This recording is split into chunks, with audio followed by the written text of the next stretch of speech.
신앙 여정에는 항상 꽃길만 있지는 않습니다. 때로는 힘겨운 오르막이 있고 때로는 찌르는 가시밭길도 있고 발이 푹푹 빠지는 수렁이 있습니다. 하나님이 부르시는 소명의 부르심 앞에서 기꺼이 자기가 지금까지 살아왔던 갈대아 우르를 떠나서 가나안 땅에 정착하게 된 이 아브라함. 하나님께서는 지금까지 자기가 살아왔던 자기의 본토와 친척 아비집을 떠나서 당신의 말씀을 쫓아오는 아브라함을 향해서 큰 민족과 땅의 축복을 선포하시고 천하 만민이 너로 말미암아 복을 얻으리라 마음껏 축복하십니다. 그런데 참으로 가슴 벅찬 그 하나님의 축복의 말씀을 새기면서 가나안 땅에 정착하며 살아가던 어느 날에 아브라함에게 하나의 위기가 찾아오죠. 그 땅에 기근이 찾아온 것입니다. 과연 아브라함은 그 기근에 대해서 어떻게 반응할까요? 함께 아브라함의 그 반응과 그에 따른 그 과정 그리고 그 결과를 살펴보면서 몇 가지 믿음의 교훈을 함께 얻고자 합니다. 오늘의 말씀이 다루고 있는 내용이 무엇입니까? 첫 번째로는 기근을 만나서 애굽으로 내려가는 아브라함의 모습입니다. 우리가 성경을 읽다 보면 믿음의 사람들이 기근을 종종 만나게 되면서 애굽으로 내려가는 장면들에 대한 기록을 우리가 접하게 되죠. 오늘 아브라함도 기근을 만나서 애굽으로 내려가는데 그의 아들 이삭 때도 기근이 찾아왔을 때 이삭도 역시 애굽으로 내려가려고 하다가 하나님의 만류로 인해서 그랄 땅에 머물게 된 것을 성경이 들려주고 있어요. 그런가 하면 기근이 찾아올 때 야곱과 그의 자녀들이 모두 애굽으로 내려가더니 약 400년 동안 종살이를 경험하는 것을 성경이 또 기록하고 있습니다. 성경이 우리들에게 은밀하게 시사해 주는 메시지가 있다면 믿음의 사람들에게도 기근이 찾아올 수도 있고 어려움이 찾아올 수 있다고 하는 것이죠. 그런데 과연 그때 어떻게 반응할 것인가 하는 것입니다. 오늘 10절의 말씀에 그 땅에 기근이 들었으므로 아브라함이 애굽에 거류하려고 그리로 내려갔으니 이는 그 땅에 기근이 심하였습니다. 여러분 조용히 묵상해 보면 이 기근은 믿음의 사람들에게도 역시 하나의 위기가 될 수 있다고 하는 것을 우리가 알게 되죠. 하나님께서는 아브라함을 이 약속의 땅 가나안 땅으로 부르셨고 아브라함은 그 땅에 정착해 가면서 하나님을 예배하며 섬기고 있습니다.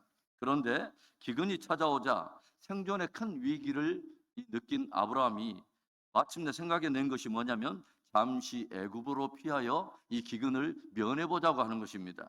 그런데 여러분, 애굽이 어떤 곳입니까?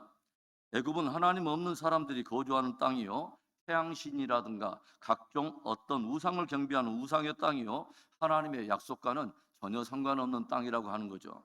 그곳에는 하나님을 향한 예배도 없고 말씀도 없고 경건의 모양도 내용도 찾아볼 수 없는 것입니다.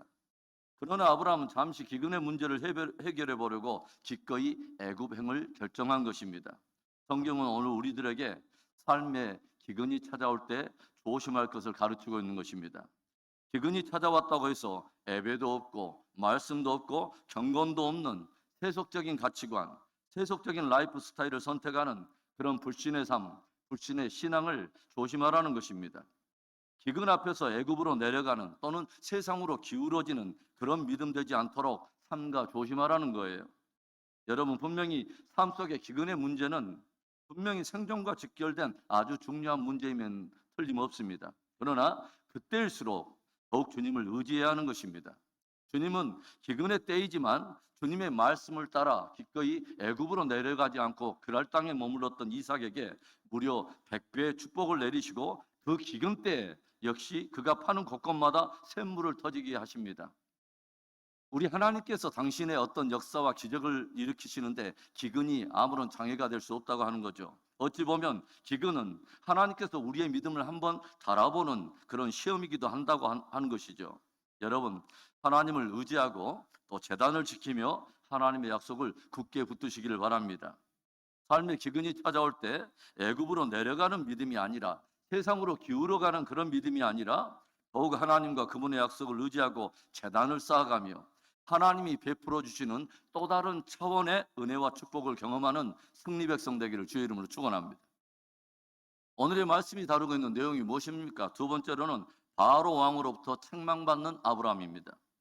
잠시 기근을 모면해 보려고 애굽행을 선택한 이 아브라함 앞에 어떤 일이 기다립니까?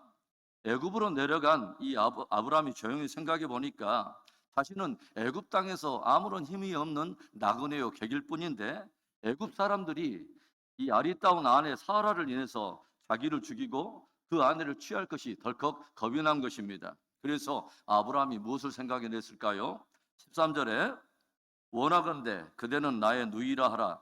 그러면 내가 그대로 말미암아 안전하고 내 목숨이 그대로 말미암아 보존되리라 하니라. 애굽 사람들에게 아내로 인해서 죽임당할 것이 심히 두려웠던 이 아브라함은 아내 사라에게 사람들을 만나게 되면 자기의 누이라고 말해달라는 것입니다. 그러면 내가 안전하고 내 목숨을 보존하리라 라고 생각을 한 것이죠. 우리는 참으로 어처구니 없는 아브라함의 어떤 모습을 봅니다. 믿음의 조상이라고 하는 아브라함이 자기 생명을 부지하려고 기꺼이 아내인 그 사라를 희생시킬 것을 생각했다고 하는 거죠. 잠시 기근을 피해 보려고 그것을 모면해 보려고 애굽으로 피했는데 거기서 꼬리와 꼬리를 무는 또 다른 문제들이 아브라함에게 위기로 다가오는 것을 우리가 보게 되죠. 그리고 아브라함이 우려했던 그 문제가 현실로 다가오기 시작해요. 결국 사라의 아리따움이 드러나고 바로 왕을 섬기는 그 대신들 사이에서도 그 사라의 아리따움이 드러나면서 결국 바로는 사라를 궁으로 들이고 아내를 삼습니다. 그리고 그의 오랍이라고 여기는 아브라함에게 많은 양과 소와 여러 노비들과 또 낙타를 여러 지참물로 그렇게 주는 것을 우리가 봅니다. 얼마나 황당한 일입니까? 걷잡을 수 없이 꼬여가는 이 상황을 도대체 어떻게 풀어갈 수 있을까요? 그런데 이때 하나님께서 강권적으로 이 일에 개입해 들어오십니다. 하나님께서 아브라함의 아내 사레의 일로 인해서 바로와 바로의 집에 큰 재앙을 내리신 거죠. 여기서 이 재앙에 해당하는 그 원어는 깐부기 내지는 급한 전염병을 뜻하는데 이것이 심상치 않는 하나님으로부터 오는 심판적 재앙이라고 하는 것을 바로가 피부로 뼈저리게 느낄 정도로 아주 강력한 재앙이었다고 하는 것입니다. 그래서 바로 왕이 큰 두려움 속에서 아브라함을 불러요. 18절과 19절에 바로가 아브라함을 불러서 이르되 내가 어찌하여 나에게 이렇게 행하였느냐? 내가 어찌하여 그를 내 아내라고 내게 말하지 아니하였느냐? 내가 어찌 그를 누이라 하여 내가 그를 데려다가 아내를 삼게 하였느냐? 내 아내가 여기 있으니 이제 데려가라 하고 바로는 자기를 속여서 사라를 자기의 아내를 삼게 하고 이 일로 인해서 애굽 온 지역에 재앙을 가져왔던 이 일로 인해서 아브라함을 심히 꾸짖으며 책망을 하죠. 우리는 여기에서 하나님의 사람들이 올바른 삶과 신앙의 모습으로 살지 못하게 될 때 오히려 세상으로부터 책망을 받고 비난을 당하게 된다고 하는 사실을 우리가 배우게 되죠. 우리들이 오늘 이 시대에 종종 보게 되는 그런 안타까운 일들 아닙니까? 천하 만민이 아브라함을 통해서 복을 얻게 될 것을 말씀하셨는데 오히려 애굽이 아브라함을 인해서 심판과 재앙을 받게 되는 그런 상황이 벌어졌다고 하는 것입니다. 신실한 삶과 신실한 신앙을 통해서 세상의 빛과 소금이 될 뿐만 아니라 진실로 이웃과 세상에 재앙이 되는 것이 아니라 복이 되는 저와 여러분의 삶이 되기를 축원합니다. 오늘의 말씀이 다루고 있는 내용이 무엇입니까? 마지막 세 번째로는 하나님의 은혜 속에 애굽을 벗어나는 아브라함의 모습을 보여줍니다. 기근으로 인해서 애굽행을 결정하고 그 애굽에서 아내 사라의 일로 인해서 더욱 큰 위기를 당하게 된 이 아브라함. 이방에서 나그네요 이 객으로서 어찌 해볼 수 없는 큰 위기 상황이었지만 하나님의 강권적인 개입으로 인해서 이 아브라함은 이제는 위기를 벗어나고 애굽을 빠져나오는 것을 우리가 보게 됩니다. 만일에 바로가 사라를 계속 아내로 삼고 계속해서 애굽에 그들이 붙잡혀 있었다라면 하나님의 약속은 어떻게 되었을까요?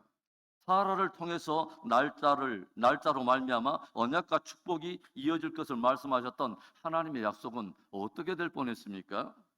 우리는 여기에서 아브라함과 언약을 맺으신 하나님께서 아브라함의 실수와 실패에도 불구하고 그에게 은혜를 베푸시는 놀라운 하나님의 사랑을 우리가 엿보게 되죠.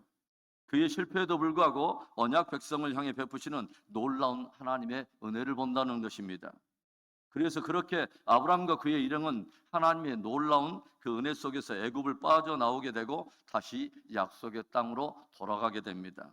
그리고 이것은 후대에 온 이스라엘 백성들이 애굽에서 종살이 하다가 하나님의 강권하신 은혜 속에 다시 약속의 땅으로 돌아오게 되는 하나의 신앙 여정의 그림자가 되죠. 그리고 바로 이것이 우리들의 죄와 허물에도 불구하고 예수 그리스도 안에서 우리를 구원하시고 우리를 마침내 천성으로 인도하시는 우리를 향한 하나님의 은혜의 그림자가 됩니다. 사랑하는 성도 여러분, 삶의 기근이 찾아올 때 조심할 수 있기를 바랍니다. 하나님을 떠나고 경건을 떠나 세속적 가치를 가지고 세속적인 삶을 살지 않도록 우리들은 삼가 조심해야 합니다.